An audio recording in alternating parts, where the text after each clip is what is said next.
ഞാനും അനിയത്തിയും കൂടെ രാവിലെ ഒരു 6 മണിയായപ്പം വീട്ടിൽ നിന്ന് ഇറങ്ങുന്നത് കേട്ടോ. ഞങ്ങളിപ്പോൾ നിൽക്കുന്ന സ്ഥലം എന്ന് പറയുന്നത് ഇടുക്കി ജില്ലയിലെ കാറ്റാടിപ്പാറ എന്ന് പറഞ്ഞ സ്ഥലം കേട്ടോ. അപ്പോൾ ഇവിടെ വന്നിരിക്കുന്നത് വെച്ചാൽ ഈ ഒരു സമയത്ത് വന്നതെന്ന് വെച്ചാൽ നമ്മുടെ മീശപ്പുലിമലയിൽ മഞ്ഞ് വീഴുന്നത് കണ്ടിട്ടില്ലേ? അതിൻ്റെ മുകളിൽ ചെല്ലുമ്പോൾ ശരിക്കും നമ്മൾ കാർമയത്ര ഒപ്പം നിൽക്കുന്ന ഒരു ഫീലാണ് നമുക്കൊരു മീശപ്പുലിയുടെ മുകളിൽ ചെല്ലുമ്പോൾ കിട്ടുന്നത്. അത് നമ്മുടെ മീശപ്പുലി മലയിൽ മാത്രമല്ല കേട്ടോ, ഇടുക്കിയിലെ പല സ്ഥലങ്ങളിലും അതുപോലെ മനോഹരമായ കാഴ്ചകൾ നമുക്ക് കാണാൻ സാധിക്കും. അതേപോലെ ഒരു സ്ഥലത്താണോ ഇപ്പോൾ വന്ന് നിൽക്കുന്നത്. ഈ ഒരു സ്ഥലം വലിയ ടൂറിസ്റ്റ് കേന്ദ്രമൊന്നും അല്ല കേട്ടോ, ഒരുപാട് ടൂറിസ്റ്റുകൾ വരുന്ന ഒരു ഏരിയ ഒന്നുമല്ല. പക്ഷേ ഭാവിയിലേക്ക് സംഭവം നല്ലപോലെ റീച്ച് ആകും എന്നെനിക്ക് ഉറപ്പുണ്ട് കേട്ടോ. കാരണം അത്രയ്ക്ക് കിടുക്കൻ സംഭവമാണ്. ഇപ്പോൾ ഞാനും ഉണ്ട്. അപ്പോൾ ഇതൊരു ഹായ് കൊടുത്തരാം. ഓക്കെ. ഇപ്പോൾ ഇതൊരു ചെറിയ വ്ളോഗ് കേട്ടോ. അതായത് 6 മണി സമയത്ത് നമ്മുടെ കാറ്റാടിപ്പാറ വന്നു കഴിഞ്ഞാൽ എന്താണ് അവസ്ഥ, എന്താണ് ഫീല് എന്ന് നിങ്ങളിലേക്ക് എത്തിക്കാൻ വേണ്ടി ചെയ്യുന്ന ഒരു ചെറിയ വ്ളോഗാണ്.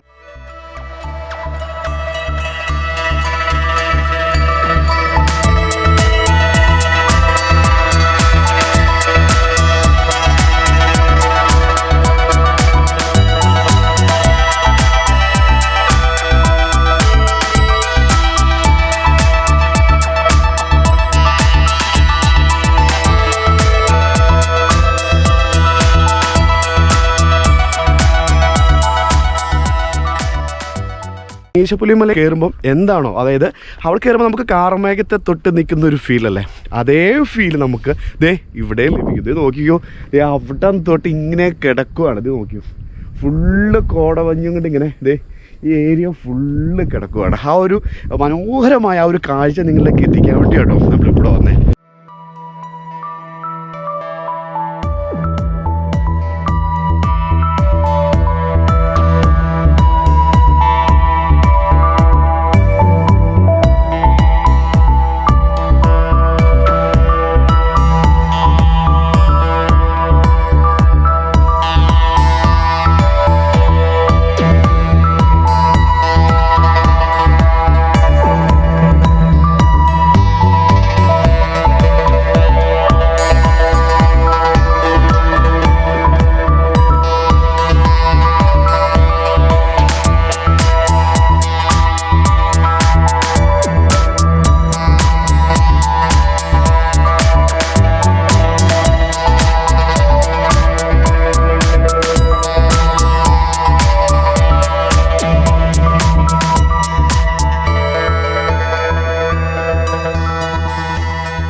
കാറ്റാടിപ്പാറയിലെ മനോഹരമായ കാഴ്ചകളെല്ലാം കണ്ടപ്പോൾ നിങ്ങൾക്കും തോന്നില്ല ഈ ഒരു സ്ഥലത്തേക്ക് വരണമെന്ന്. അപ്പോൾ വരാൻ താല്പര്യം ഉണ്ടെങ്കിൽ അടിമാലിയിൽ നിന്നാണ് വരുന്നത് എങ്കിൽ നമുക്ക് 24 കിലോമീറ്ററും, അതേപോലെ നമ്മുടെ നെടുങ്കണ്ടം നിന്നാണ് വരുന്നത് എങ്കിൽ 21 കിലോമീറ്ററും, കട്ടപ്പനയിൽ നിന്നാണെങ്കിൽ 17 കിലോമീറ്ററും കേട്ടോ നമ്മുടെ കാറ്റാടിപ്പാറ എത്താനുള്ള ദൂരം എന്ന് പറയുന്നത്.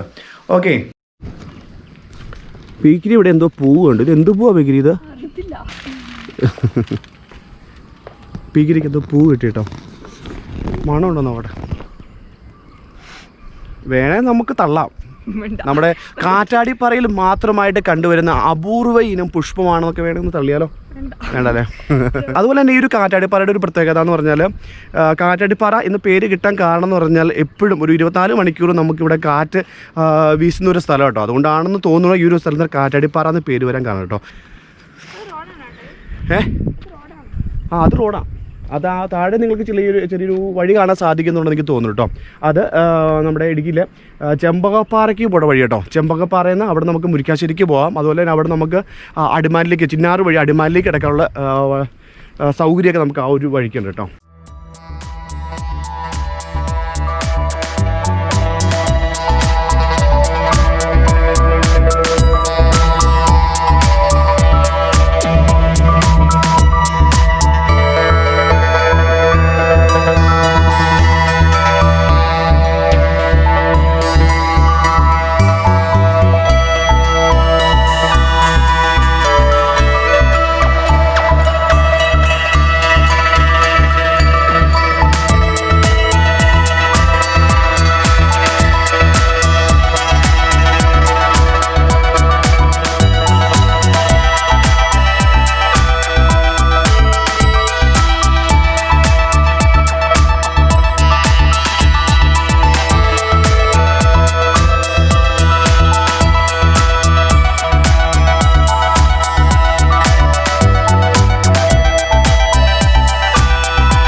പക്ഷേ ഇത് ശരിക്കും വേറെ ലെവൽ സംഭവമായി പോയിട്ടോ, ഒന്നും പറയില്ല. കാരണം ഇപ്പോഴും അപ്പോൾ ആ ഒരു മലയുടെ അവിടുന്ന് കോട ഇങ്ങനെ ഇറങ്ങി വരുന്ന ഒരു കാഴ്ച നിങ്ങൾക്ക് കാണാൻ സാധിക്കും.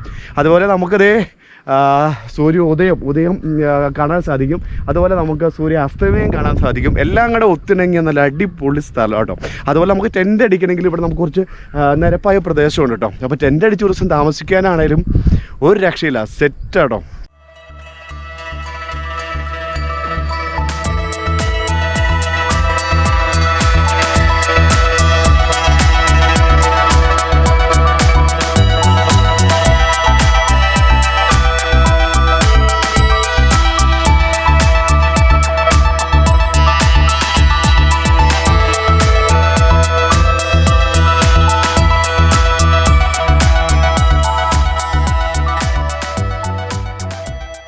ഇപ്പോൾ കോടമഞ്ഞ് നിറഞ്ഞ് നിൽക്കുന്നതായതുകൊണ്ട് നമുക്ക് ഒരുപാട് മലനിരയുള്ള ഒരു ഭംഗിയിലേക്ക് നമുക്കിപ്പോൾ വിഷ്വൽ കവർ ചെയ്യാൻ സാധിക്കില്ല. അതിൻ്റെ ഒരു ഡീറ്റെയിൽ ആയിട്ടുള്ള ഒരു വ്ലോഗ് നമുക്ക് അടുത്ത ദിവസം ചെയ്യാം കേട്ടോ. അപ്പോൾ ഇതൊക്കെയാണ് നമ്മുടെ കാറ്റാടിപ്പാറയിലെ വിശേഷം കേട്ടോ. അപ്പോൾ ഇവിടുത്തെ ഒരു ഫീൽ എന്ന് പറഞ്ഞാൽ 6 മണിയാകുമ്പോൾ, അതായത് വെളുപ്പിന് 6 മണി വന്നാൽ 6 മണിയാകുമ്പോൾ ഇവിടെ വന്നു കഴിഞ്ഞാൽ, ഈ ഒരു കാറ്റാടിപ്പാറ വന്നു കഴിഞ്ഞാൽ എന്താണ് ഫീൽ, ആ ഫീലാണ് നമ്മളിപ്പോൾ ഷെയർ ചെയ്ത്. അതായത് ഫുള്ള് കോടമഞ്ഞ് കൊണ്ട് നിറഞ്ഞ് നിൽക്കുന്നത്, അതായത് മീശപ്പുലിമലയൊക്കെ കാണുന്നപ്പോഴത്തെ അതേ ഫീല് നമുക്ക് ഈ ഒരു കാറ്റാടിപ്പാറയിൽ ലഭിക്കും കേട്ടോ. അത് ഷെയർ ചെയ്യാൻ വേണ്ടി വന്നേ. അതേപോലെ തന്നെ നമുക്ക് രാവിലെ കേട്ടോ സൂര്യൻ ഉദിച്ചു വരുന്ന ആ ഒരു മനോഹരമായ കാഴ്ചയെല്ലാം നമുക്ക് ഈ ഒരു സ്ഥലത്ത് നിന്ന് ആസ്വദിക്കാം കേട്ടോ.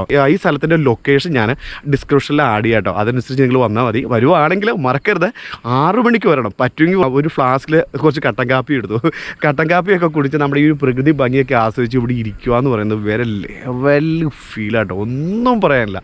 അപ്പോൾ നമ്മുടെ വീഡിയോ അവസാനിപ്പിക്കുകയാണെങ്കിൽ നമുക്ക് അടുത്തൊരു എപ്പിസോഡിൽ കാണാം കേട്ടോ. ഇതുപോലെയുള്ള മനോഹരമായ ഒരുപാട് സ്ഥലങ്ങൾ ഇനിയുണ്ട് നമുക്ക് പുറത്തേക്ക് വരാൻ വേണ്ടി. അതൊക്കെ കാണിച്ചുകൊണ്ട് നമ്മൾ അടുത്ത വ്ലോഗ് വരും കേട്ടോ. അപ്പോൾ ഓക്കെ, ബൈ, ടാറ്റാ.